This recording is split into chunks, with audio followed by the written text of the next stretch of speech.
If you take a close look at the products around you, you'll notice that many are made of parts that have been assembled together.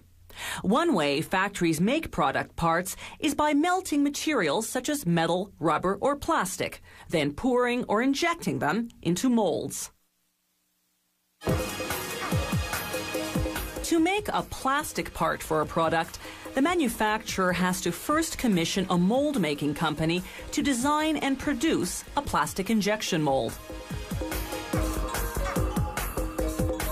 The mold begins as bars of chromium steel, a high-durability metal that can withstand repeated high-pressure injection of plastic.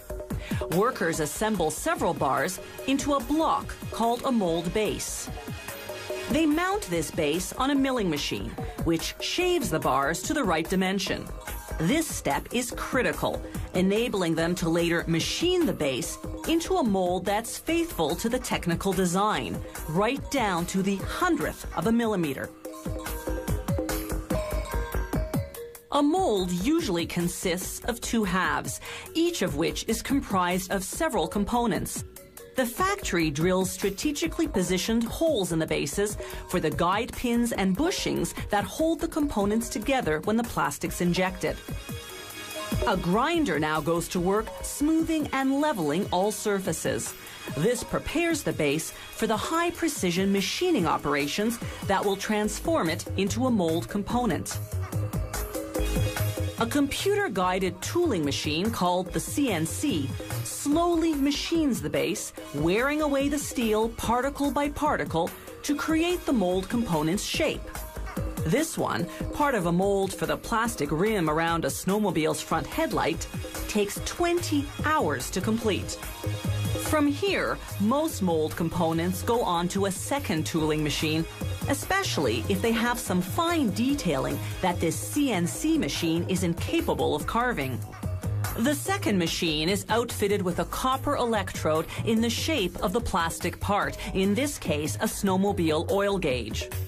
After polishing the electrode to ensure flawless casting, they use a sophisticated measuring device to verify the dimensions. The electrode goes face down on the second tooling machine called the EDM. Directly underneath is the mold half that's already been partially formed on the first machine. A strong electric current runs through the electrode and penetrates the mold, forming a cavity in the shape of the electrode. After tooling, they drill coolant lines. This is for the cooling fluid they'll use to accelerate the hardening of the molten plastic. Some plastic product parts, like that snowmobile oil gauge we saw earlier, have lettering on them. The factory engraves the letters in reverse inside the mold cavity. After the plastic's injected, the writing comes out frontward and raised. The surface of the mold cavity is pretty rough from all that tooling, so they polish it smooth to ensure a proper casting. Here's what the two halves of a finish mold look like. The pins and bushings fit together to close the mold before injecting the hot liquid plastic. Once the plastic cools and hardens, it's just a matter of extracting the molded plastic part. Here's a different molding method. A two-step process they're using to make these buttons that go on the steering handle of a jet ski.